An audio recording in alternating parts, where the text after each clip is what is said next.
Okay. I think everything is working. So chromatic sum sets.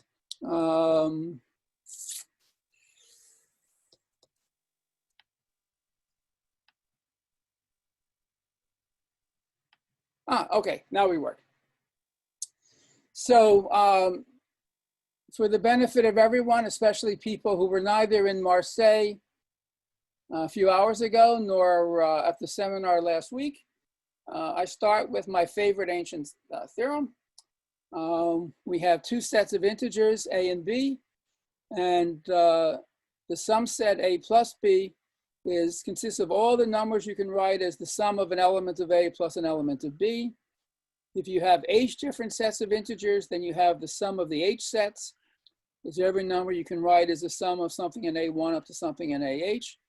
And if you take all the sets to be the same, we have the h-fold sum set, so HA.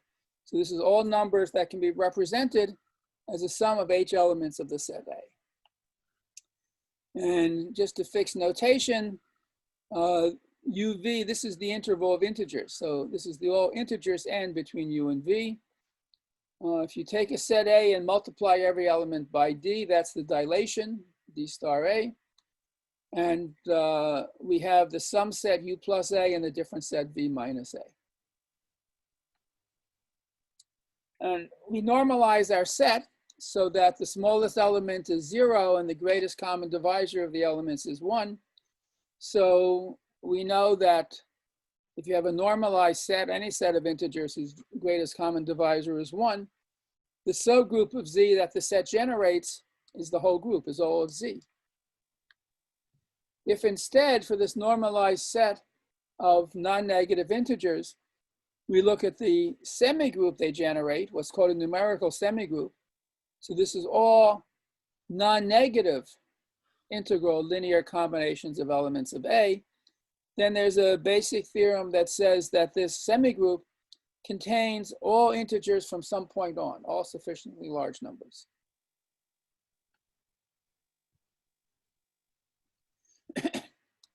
And in particular, in this set, if the least positive number is 1, then you get everything. This semigroup A generates is all the non-negative integers. And if the least positive element of the set is at least 2, you can't get the number 1. So this number C has to be greater than or equal to 2. And if that's the case, this semigroup consists of all numbers from some point on, plus some set C1 of integers which are strictly smaller than C1, in fact, strictly smaller than C1 minus 1. So we take C1 minus 1 to be the largest integer that is not represented in this set. That is what's called the Frobenius number. And there is, as we know, an infinite literature trying to understand these Frobenius numbers. Now, if you take, instead of the whole semigroup S of A, the H-fold sum set, so you're looking at H elements of A. If the largest element in the set A is AK, the largest element in the sum set will be H times AK. So HA is contained in this interval. Of course, it's also contained in the semigroup. So it's contained in the intersection. And the intersection of this with this interval is the set C1, the set C1, together with whatever integers are in the interval from C1 up to HAK. Now, there's a symmetry here, which we like. So if you take the reflected set, the reflection A hat, so A is a set of numbers between 0 and AK. If you look at the numbers AK minus AI for AI running through all the elements of the set A, you have AK minus AK, which is 0. That's the smallest element in this set. And you have AK minus 0, which is AK. That's the largest element in the set. And the GCD of these numbers is still 1. So this reflection of a normalized set is still normalized. So that means that the semigroup that this A hat set generates, again, it consists of, there's a Frobenius number for that set, D1 minus 1. That's the largest element not in the semigroup. So everything greater than or equal to D1 is in the semigroup, plus some finite subset between 0 and D1 minus 2. And again, because the largest element in A hat is AK, this sum set is contained in the interval between 0 and HAK. And of course, it's also contained in the semigroup, so it's contained in the intersection. And the intersection, it's everything in here that, well, it's contained in everything in this set up to HAK. Now, there's a nice relation which says that a number is in the H-fold sum of the reflected set if and only if HAK minus n is in the H-fold sum set of A. Or equivalently, n is in the H-fold sum of A if and only if HAK minus n is in this H-fold sum of the reflected set. So if n is in HA, HAK minus n is in this set, which is contained in this, which means if you just rearrange the equation, n is in the difference HAK minus everything in this set. And we get this inclusion that the H-fold sum set of A is contained in this interval together with this sort of forward fringe, this set of larger numbers. So we have these two relations. The sum set is contained in this, and the sum set's also contained in this. So that means it's contained in their intersection, which is exactly this. So we always have HA is contained in this finite set, this very long interval, and this forward sort of fringe, if you like, whatever is this. So the boundary behavior is something like this little piece and this little piece.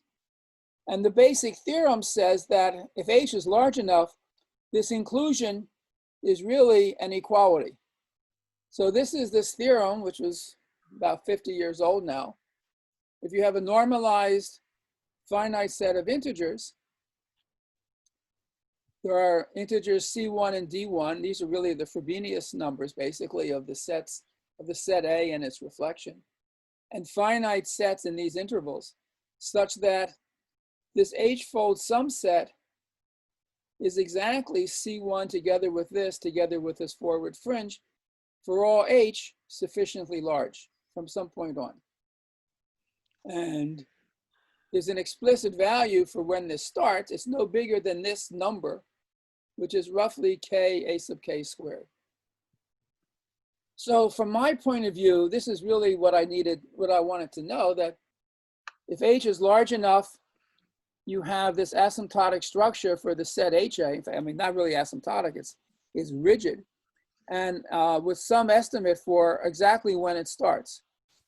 Is that, Mel, is that estimate the right order of magnitude? No. So a few years ago, 3 Chinese mathematicians improved this. And in this year, so in 2011, there's a paper by Wu Chen and Chen, whoever they are. They improved that. And then this year, Andrew Granville and George Chicane improved that. And they had some conjecture, which then Andrew Granville and Aled Walker proved. So this paper has been published already. This is, but they're both on archive. And let me just say one other thing. When Wu, Chen, and Chen improved my upper bound, they said their result was best possible because they had some examples. When Granville and Chicane improved Wu, Chen, and Chen, they said their result was best possible because they had some examples. And when Granville and Walker wrote their paper very recently, they say that their result is best possible, and they have some examples. So I'm willing to believe that all 3 of them are best possible, even though they're different. I mean, I have no idea. You know, it's sort of like, I don't know what it means. But in each case, they have examples to say that their value for H1 of A is hit for some particular sets A. I just find it curious that suddenly, really literally 50 years after I proved this theorem, you know, people are improving it, and good, God bless them. As I said last week, and as I said at the conference, I was a graduate student at Rochester when I proved this. And Freeman Dyson had come to Rochester to give a seminar. And he had written, when he was still at Cambridge, before he became a physicist, a lot of serious papers in number theory, including some on additive problems. And I told him my theorem, and he said, oh, that's very nice. He said, if you send it to the Journal of Number Theory, they will publish it. But no one will pay attention to it. But if you send it to the American Mathematical Monthly, it's much harder to get published in the monthly. But if they publish it, everyone will see it. So I sent it to the monthly, they published it. And for the next 40 years, I was the only person who ever referred to this theorem. So yes, anyway, it's just, okay. So this is what I spoke about in the seminar here last week. If we let R of n be the representation function for the set A. So you have a set A, fix an integer h, and R AH of n is the number of ways you can write n as a sum of h elements of A. So if you like, it's the number of h tuples of elements of A, which sum to n, and I write these numbers in increasing order. Or equivalently, if you think of writing a number as a sum of h elements of A, as it's a certain non-negative integral linear combination of the elements of A, the u sub a's are non-negative integers, and the sum of the u sub a's is equal to h. So it's the number of A tuples of non-negative integers. It's the number of representations. And for every integer t, we let HA superscript t be all the integers in the sum set that have at least t representations. Right? It's all n in the sum set where the representation function R of n is at least n. And so in particular, when t is equal to 1, that just means every number that can be represented. So HA1 that's just the sum set. And the theorem that I proved earlier this year, to which in a certain sense I'm indebted to Andrew Granville, because Granville gave a talk on his result in one of the Zoom number theory meetings. And while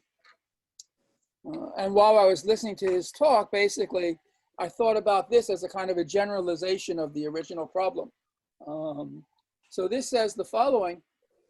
Well, what it says is, even if you look not at all members of the sum set, but just the numbers that have at least t representations, the structure basically doesn't change. So you fix t, you have your normalized set of integers, and again, there are numbers little c sub t and little d sub t, and sets capital C and capital D sub t. So that from some point on, h greater than or equal to some h sub t of A, this h-fold sum set, but only the numbers with t representations, t or more representations. Again, there's like this initial fringe, this long convex set, this long interval of integers, and this forward fringe. And as you go from h to h plus 1, this just gets longer by an amount ak. This is shifted over rigidly. This is the structure. Whatever it means, I mean, it's just, but it's interesting. Oh, and so for the original theorem that I proved with t equal 1, an upper bound for when this stability, this structural rigidity sets in, was exactly this without the t. And so a concrete or explicit upper bound for this h sub t of A is tk a sub k squared. And it might be, if I could understand the paper of Granville and Walker, where they improved my original estimate in the case t equal 1, that the methods would carry over to this. But I find their paper incomprehensible because they should write it better, I think. So this can certainly be improved, but again, I don't even know why it needs to be improved. That is, I don't know of any applications where the specific value for this is relevant. So, but this is a problem. Find a smaller upper bound for this number. Okay. So, so in my talk in Marseille, I quoted the Gospel of Matthew, who writes at some point, you should not put new wine in old bottles. So what I'm doing here is the opposite. I am putting old wine in new bottles, which is sort of, as in general, sort of academically reprehensible. It's like you take something which is known and you give it a new name and you think it's something new. But that's what I'm doing. It's just another way of looking at this problem. Suppose I take the set A, the set of integers, finite set of integers, actually, that's all I care about. And I color the elements with Q colors, and I'll call the colors 1, 2, 3 up to Q. So we let AI be the subset of A consisting of all the elements that have color I. So the sets A1 up to AQ partition the set A. They're pairwise disjoint and the union is A. So this Q tuple of sets is an ordered partition of A. And then I look at N naught Q. This is like the Q tuples of non-negative integers. So I have a Q tuple H where the coordinates are H1 up to H sub Q. And what I mean by the chromatic sum set HA, this is the set of all integers in the sum set HA. So it's not just the numbers you can write as a sum of H elements of A, but it's the numbers that have a representation as a sum of exactly H1 elements of color 1 and exactly H2 elements of color 2 and so forth. It's like you cover everything red and blue and you say, okay, let's only look at numbers that you can write as a sum of 3 red numbers and 7 blue numbers. Right? That's what we're saying. So that's what this chromatic sum, this should be sum set. Yeah.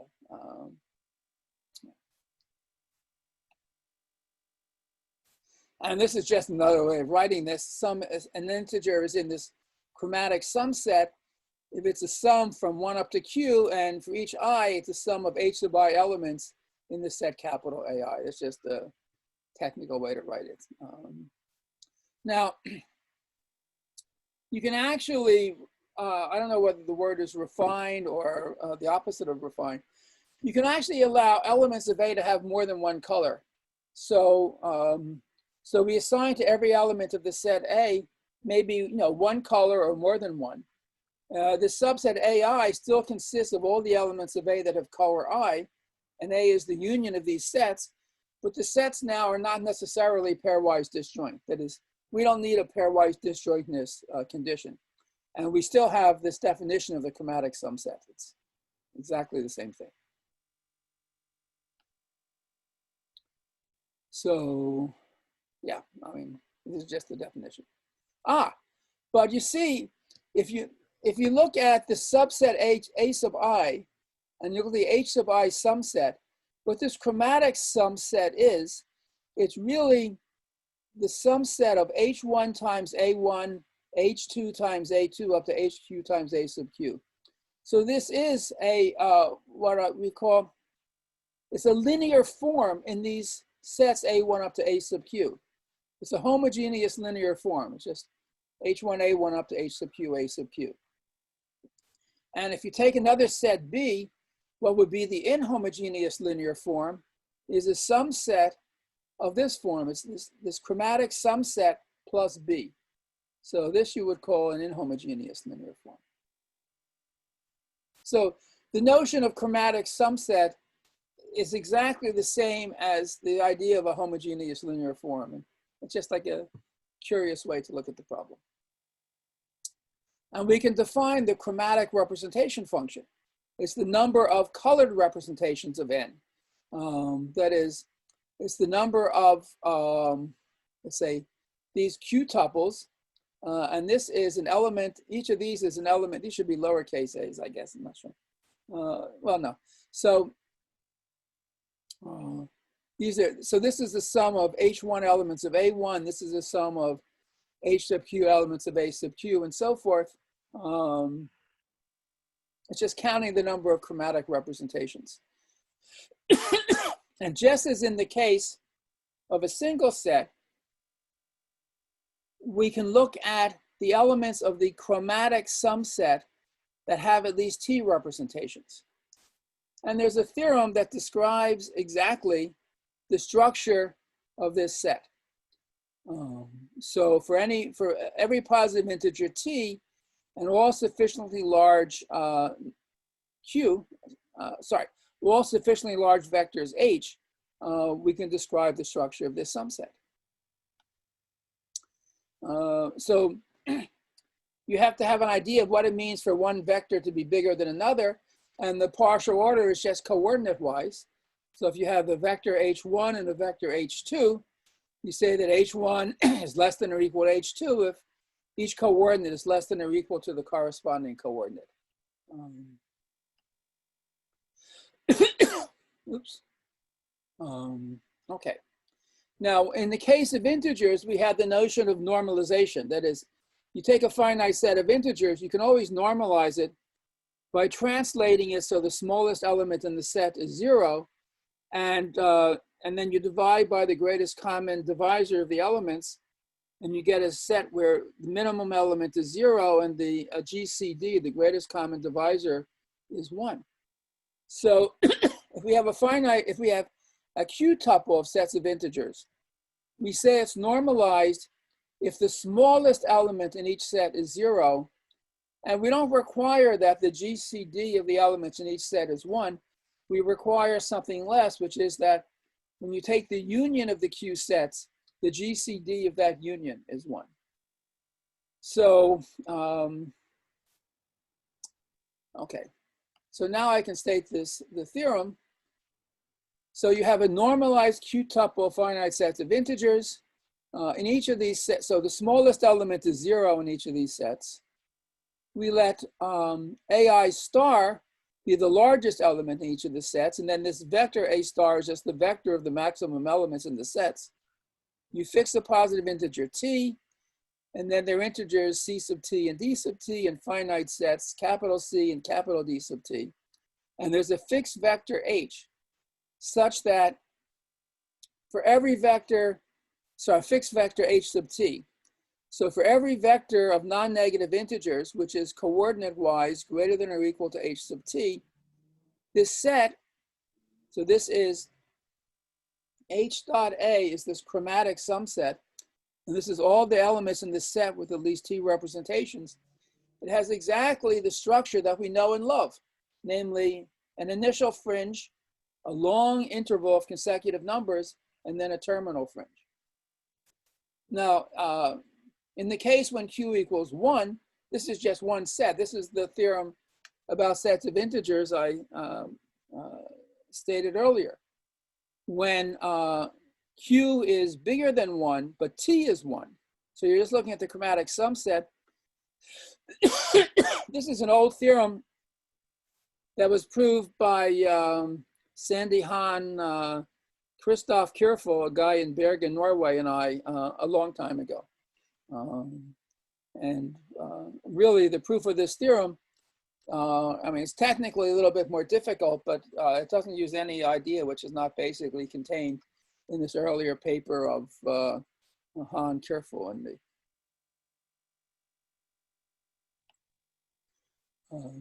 This just says that if you take any q tuple of non-empty finite sets of integers, you can normalize them by shifting each set so the smallest element is 0, divide by some number d, appropriately, this is whatever it is.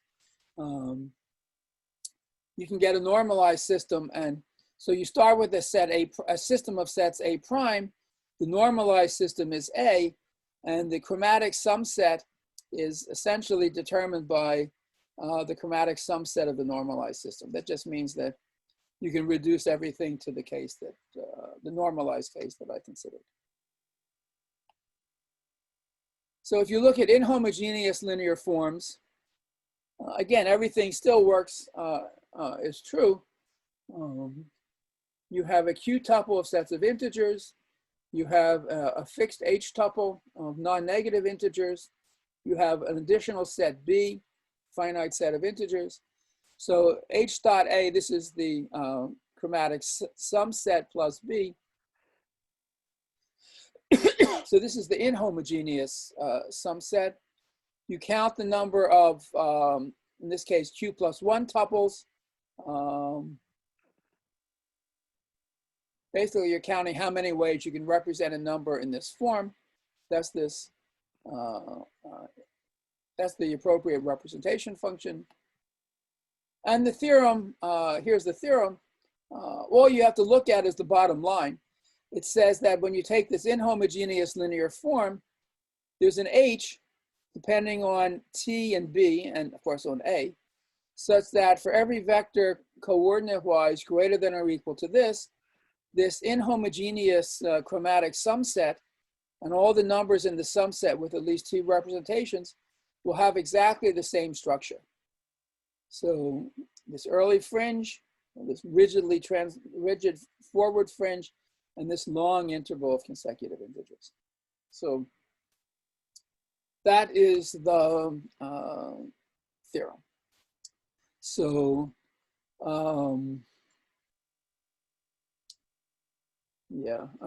and the papers for all this are on archive somewhere. Okay, so that was like the new theorem. I'll say a few more words since I have some time, and just as I did in Marseille, which is to I have another like few minutes, 15 minutes or whatever, just to mention 2 of my favorite problems. So I did this in Marseille because it's a different audience, and I wanted them to hear the problems. Dick and Kevin and others have heard these Aleph naught times, but you know, Aleph naught plus 1, it's no more, same thing, right? So so let's just see what this is. So here, so we're going to look at like the multidimensional problem. So in Rn, if you take any set K, if you multiply every vector in K by lambda, that's just the dilation, lambda star K. You're dilating this set K by the factor lambda. And what is the beautiful fact that connects convexity to additive number theory is if you take a convex set K and a positive integer H, HK is the H-fold sum set. This is everything you can get by adding H elements of K. H star K is the dilation of K by the factor H. And miraculously, these are the same thing.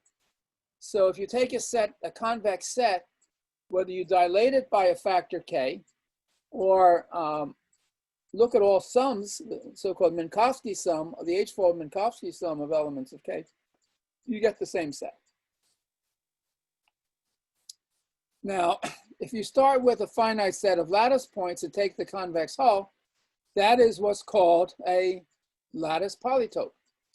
And the famous theorem of Earhart says the following: you take a lattice polytope in n dimensions, dilate it by a factor K, and intersect it with the integer lattice.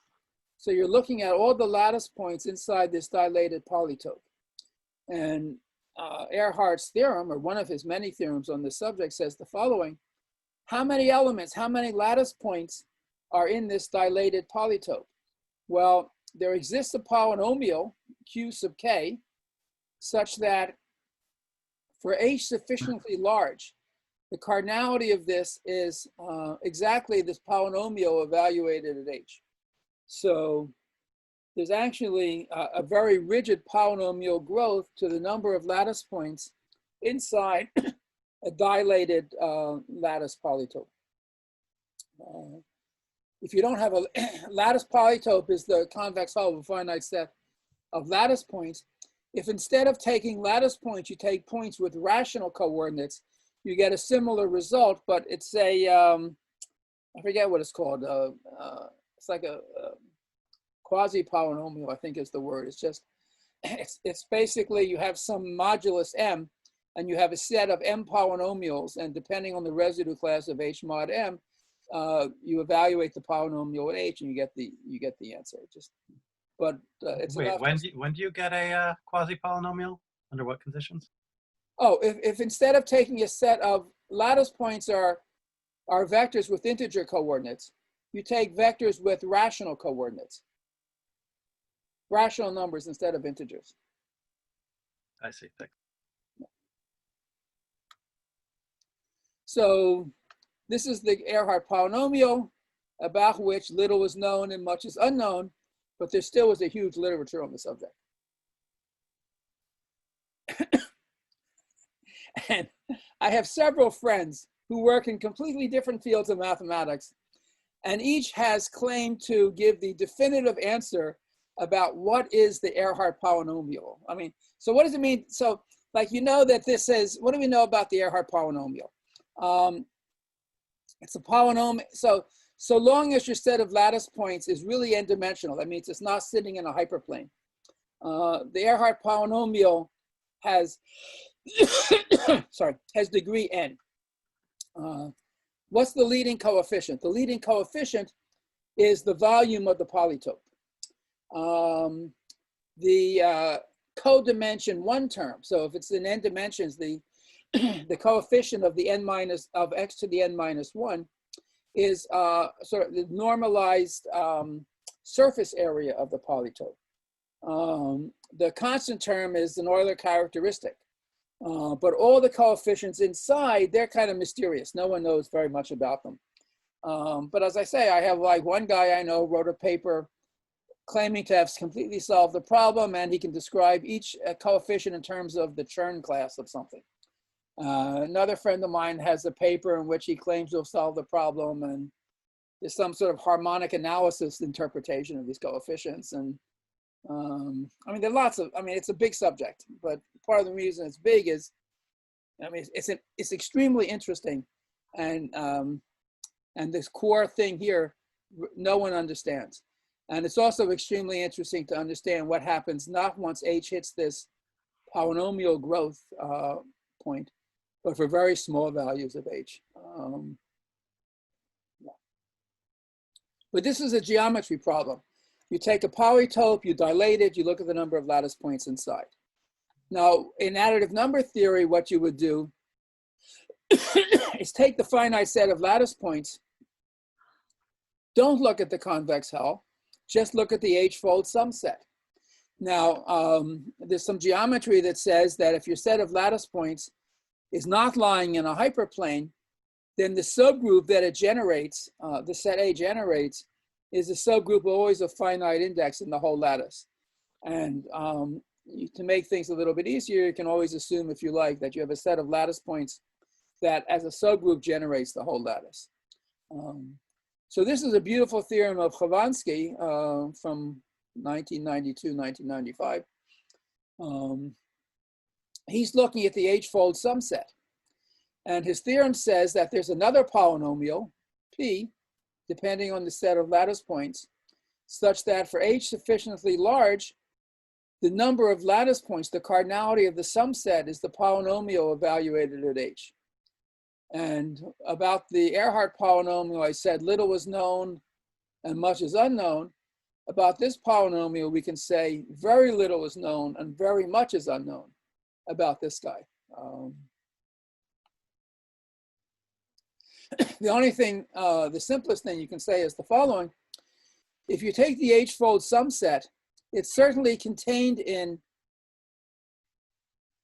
the dilation of, and if you take the H, you take the set A, so it's a set of lattice points. You take the convex hull K, so that's a lattice polytope. So A is contained in K, and it's a set of lattice points. So it's contained in this intersection. And the H-fold sum of A is contained in the H-fold sum of K, which is the dilation of K by H, but it's also a set of lattice points. So it's contained in this intersection. So what you have is this polynomial inequality. This is the polynomial that Hovansky has. This is the polynomial that Earhart has.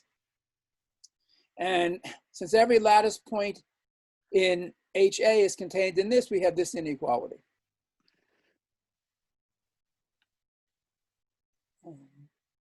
Now, there's actually much more that one can say.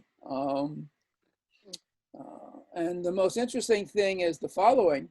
So if you take a finite set of lattice points in Zn, 0 is in the set, and the set A as it generates the whole lattice as a group, you let the convex hull of A be K. So the H-fold sum set is sitting inside the H-fold dilation of this convex body. So Ivansky's theorem says the following.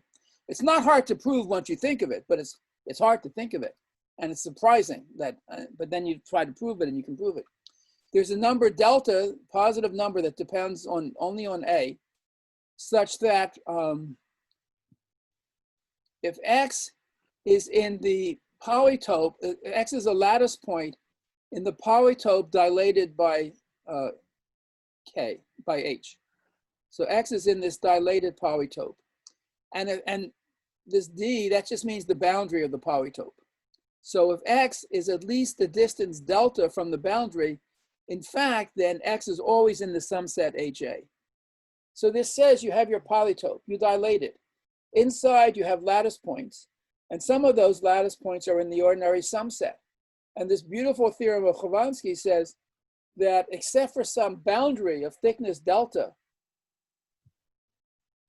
everything else, if you're more than a distance delta from the boundary, you're actually in the sum of the set of lattice points. And the delta doesn't depend on H, the delta is fixed. So you get this huge polytope, and there's still this thin boundary layer. And except for that boundary layer, all of the lattice points lie in the sum set. So in particular, this has been one of my favorite problems for a long time. Let's just look at the two-dimensional case. The one-dimensional case is covered by my theorem from 50 years ago. So, but the two-dimensional case, you have a finite set of lattice points in the plane with 0 and A, and they generate the whole lattice. So what you know is, if you take the convex hull of A, that's just some convex polygon. And you dilate it, you have a big convex polygon. And there's this little thin strip of thickness delta around the boundary, the perimeter of the polygon. And every lattice point inside is in the sum set. But in this delta thick boundary layer, we don't know what it is. I mean, there has to be some structure to it, and we don't know what the structure is. So the problem is somehow to describe the structure of the set of lattice points in this boundary layer. This is actually what, so Sandy Hahn many years ago wrote her thesis on this, and she had some results, but there still was a lot more to do. That's a very nice problem, I think. And then there's just one other remark I made. This is a very general result of Hovansky. An additive abelian semigroup. I mean, there are few things more vague and general than a semigroup. Just means you can multiply stuff and there's an associative rule. And maybe it's abelian. And generally you expect abelian to be the same as polynomial, or at least very close to things that are, if something's polynomial, if it's not abelian, it's pretty close to being abelian. So in geometric group theory, it's like nilpotent or something close to nilpotent. So this is this extraordinary result of Hovansky. You have a finite subset of any abelian semigroup, X. So we're not saying any, this is just a property of multiplication. So then there's some integer H0 that depends on A, and there is a polynomial, such that when you add this semigroup, add this set A to itself H times, which you can do in any semigroup, all you can do is add, no subtraction. Just add A to itself H times. From some point on, h greater than or equal to h naught, there's a polynomial, so this cardinality is exactly equal to this polynomial evaluated at h. I mean, that really is an amazing fact, I think. And that's really the cleverness. And you can extend this you can take R sets, or actually R plus 1 finite sets in an abelian semigroup, A1 up to A sub R, and you can look at this sort of inhomogeneous linear form. Take H1, A1 plus H2, H2, and so forth, plus B. So there's a polynomial in R variables such that the cardinality of this is just the polynomial evaluated at H1 up to HT for all sufficiently large integers H1 up to H sub R. I mean, it's, and again, we know almost nothing about these polynomials. So I should say, so Hovansky used something called the Hilbert polynomial, which is something that comes up in commutative algebra. Like half of commutative algebra, it's in Hilbert's papers in the 1890s. And there's a way to generalize the Hilbert polynomial, and using that, I proved this result here. Now, my friend Ruja, who was infinitely smart, but he doesn't like algebra so much. So he didn't like this proof of mine. And we were both in Lumini for some meeting. And so there's actually another proof of this result, but it doesn't apply to the inhomogeneous case, not with the B, just, so we have a purely combinatorial proof of this result without the B. So all that means is you can prove things in lots of different ways. All right, one last remark. So I'll give you my other favorite problem. The counting function of a set of non-negative integers counts the number of positive integers in the set up to n. And if you take a of n over n, that's the fraction of numbers from 1 to n which are in the set. And for some reason, Schnirelmann defined this density.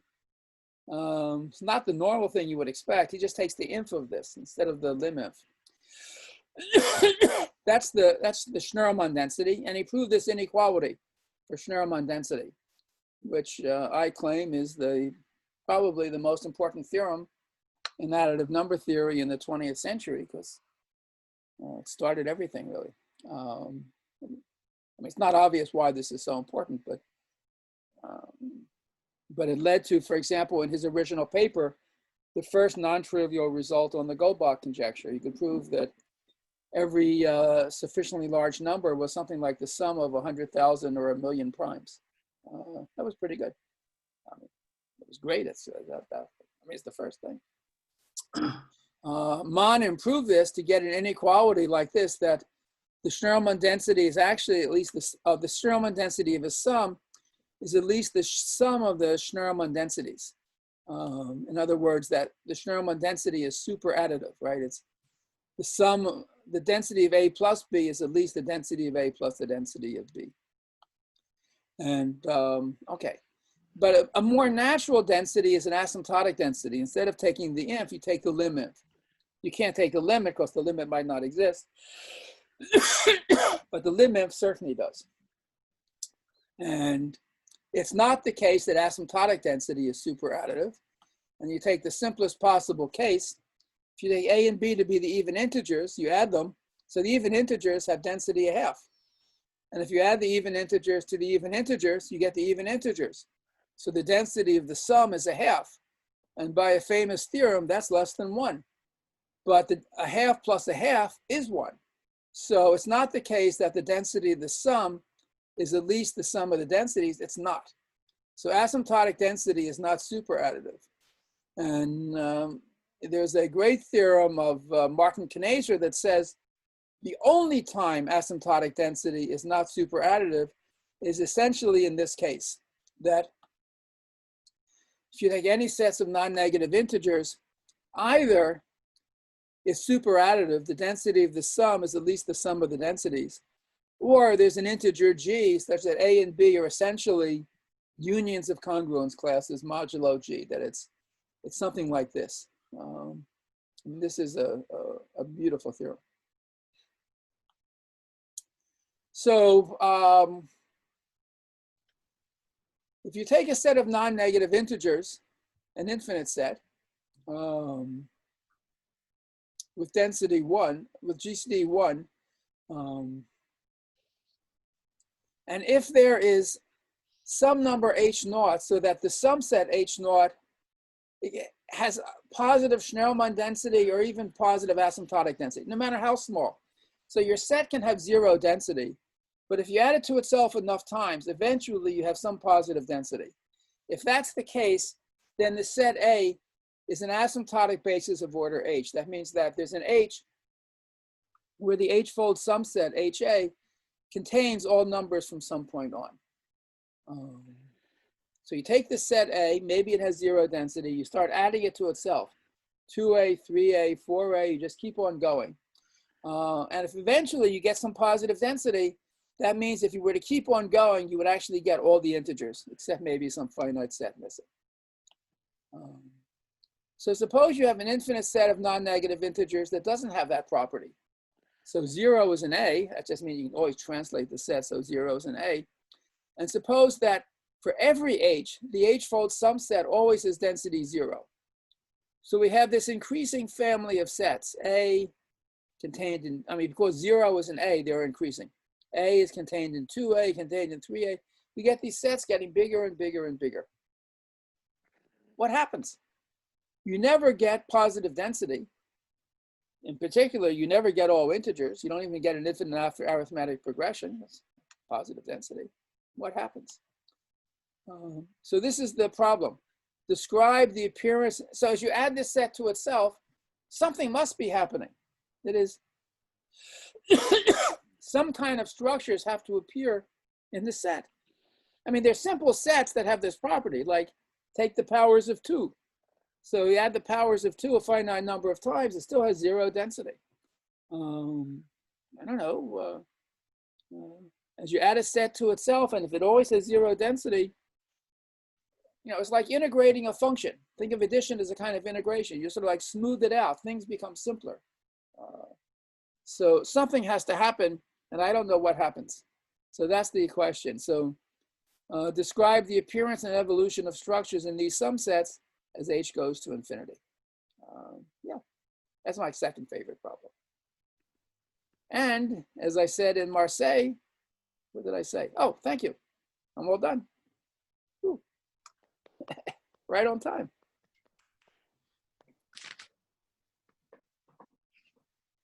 Can you go back to what Kinesier's theorem in 53 was? I think it was page 49 or something. There it is. 48, there we go. Essentially unions of congruence classes modulo G. Yeah. So yeah, what does that mean?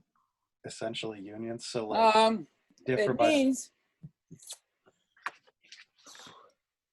it means there's a modulus G. A is contained in a union of congruence classes modulo G. B is contained in a union of congruence classes modulo G. And A plus B is a sum of, from some point on, is a union of congruence classes modulo G.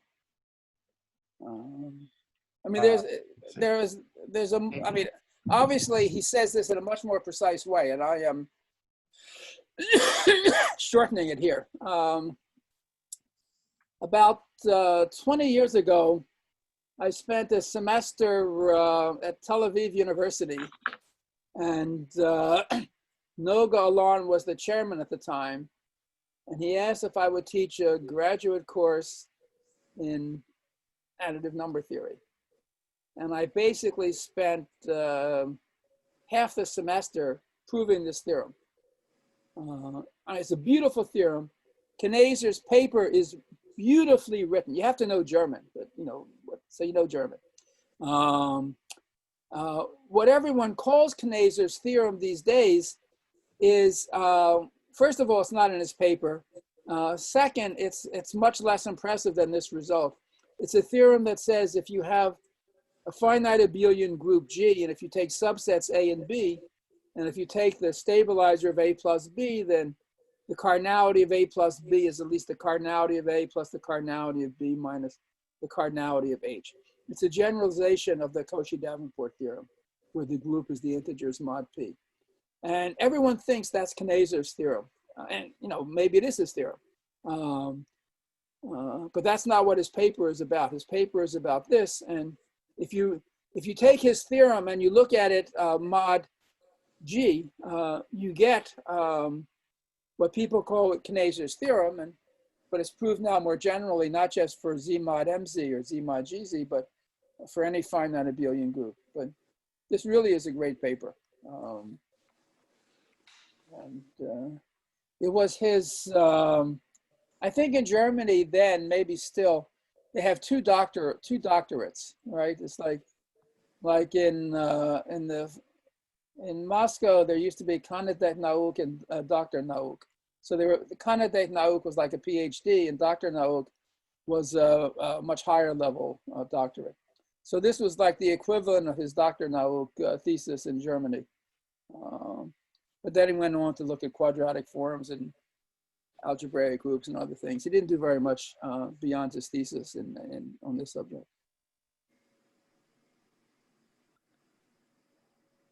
I think his father was a famous differential geometer named Helmut Kinesia.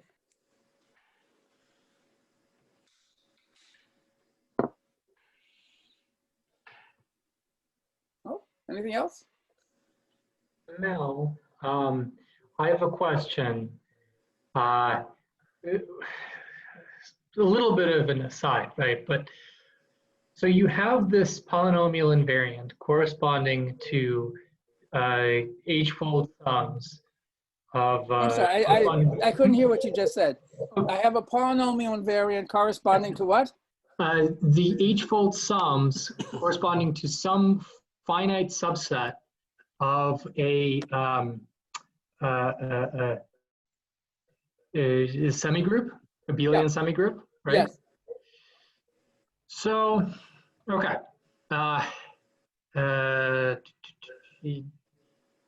Yes, this is one of Hovansky's results, right?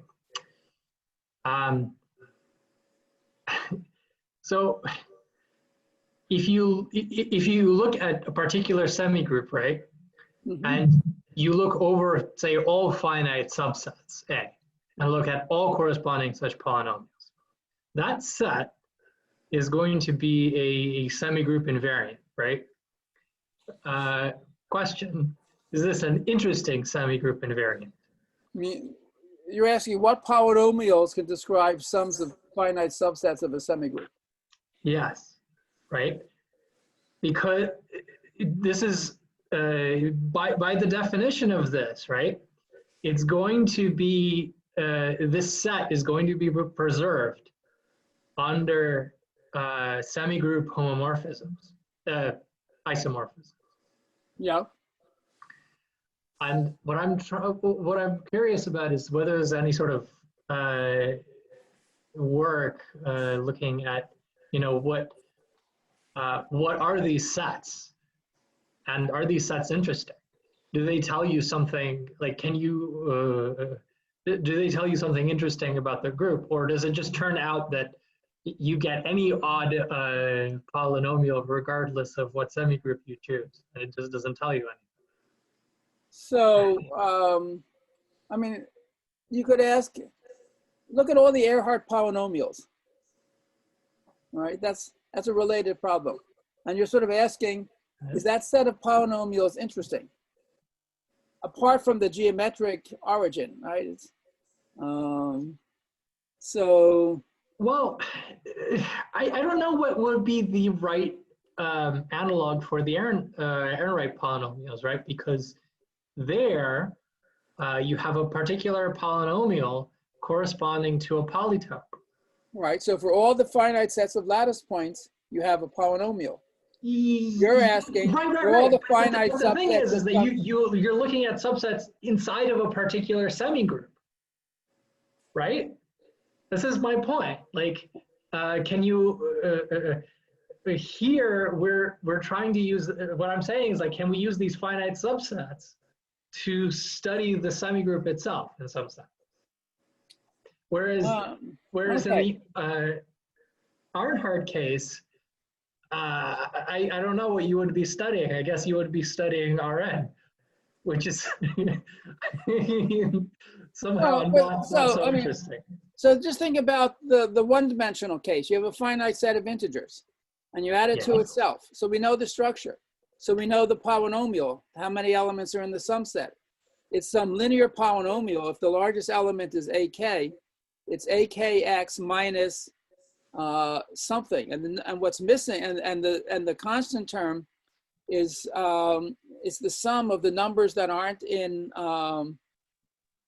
I mean, this goes back to Sylvester, right? The number of elements that you can't write that aren't in the semigroup generated by the set, and then the number of elements that aren't in the semigroup generated by its reflected set. So, you know, so can you ask, well, what makes those linear polynomials interesting? I mean, you know, I don't know, it's like ak times x minus something. And you have a small number of possible, I mean, there are only a finite number of sets of integers where the smallest is 0 and the largest is ak. So you have a finite number of these polynomials. And I'm not sure, I can't figure out what might be instructive from this. If I understand what you're asking, at least. Well, okay, so let me give you an example, right? By the way, you have a colleague who's online here, a colleague from Technion, who just gave a talk on additive problems in infinite abelian semigroups. Ah, good. Good. Yeah, I really do need to meet my colleagues at the Technion at some point. It would be good. Right. So, okay. So I can give the following example, I think. I think this is going to work out. By the methodology that I'm suggesting here, I think you can tell apart, say, Z and Z cross Z. Why? Just look at the very stupid thing of all finite subsets which contain a single element, right? Not so interesting in itself, but for Z, this is well, but in Z cross Z, I was saying we want to look at sets of lattice points that don't lie in a hyperplane. So you can't just take one element. And if all right, and in Z you'll always get something linear, and in Z cross Z you'll always get something quadratic. Yes, but no, actually, no. This is yeah. Actually, this is exactly it, right? Like in one case you get something linear, in the other case you actually get something quadratic. If you allow, say, 2 elements finite subset. So there it does seem like, yes, you can tell apart these two groups by these polynomials. Well, that's true. But you know, here if not your polynomial is linear, way, it's Z, and if your polynomial is quadratic, it's Z squared.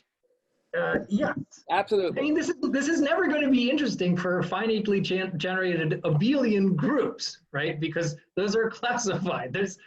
We understand those completely. Right. But like for finitely generated abelian semigroups, maybe there's some hope that this is telling you something. Yeah, no. I mean, no, it's an interesting question. I haven't thought about that. Okay. I mean, so there's a whole, there are a couple of people at the grad center who spend their lives studying semigroups. There's a Russian guy who's been at Hunter College forever, whose name I forget. He's spoken long time ago. He spoke in our seminar a few times. But yeah. Yeah, anyway, so I know zero about the classification of finally generated abelian semigroups. I don't know anything about it either, right? I'll be completely honest. It's just something that, you know, kind of popped out at me. Yeah, This is sure. No, something no, that- no, absolutely. I'm pretty sure that these can be questions of this sort can be re-expressed in terms of commutative algebra, and then you have some very strong tools that come into play. I think there is a lot that can be said. It just you translate it into commutative algebra terminology. Yeah. Well,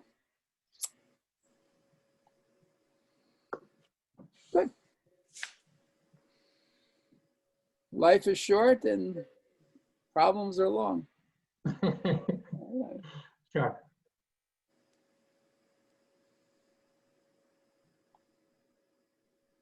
Any other questions? Anything else?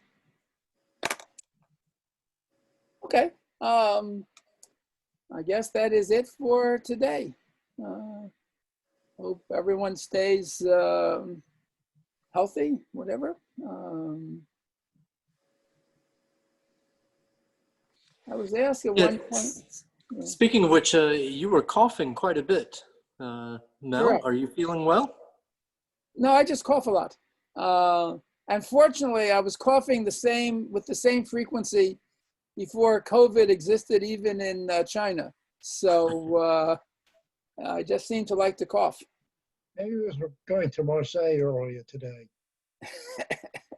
Yeah, I mean, the south of France is actually a COVID hotspot.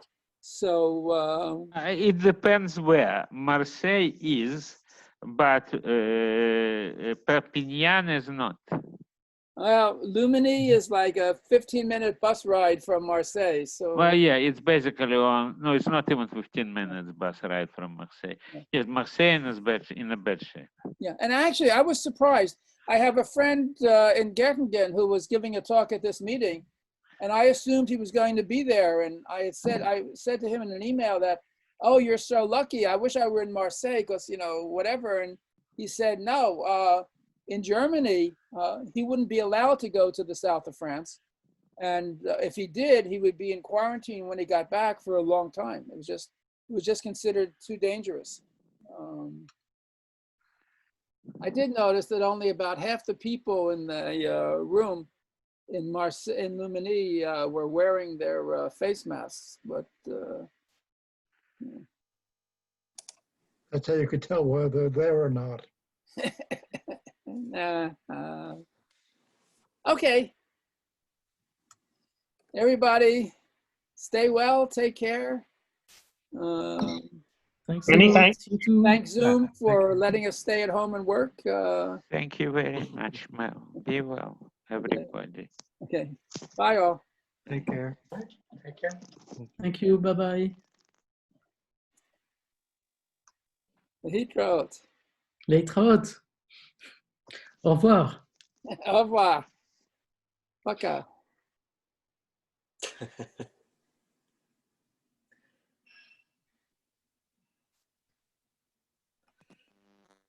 Yeah. So Steven Singer asked me to apologize for him having to leave before you got to your problems in the talk. Well, that's okay. If he's been to Kant, as he has been almost every year for who God knows how long, he has heard them all before. And he still hasn't solved them. Still hasn't solved them. All right. Bye, everybody. Bye, Mel.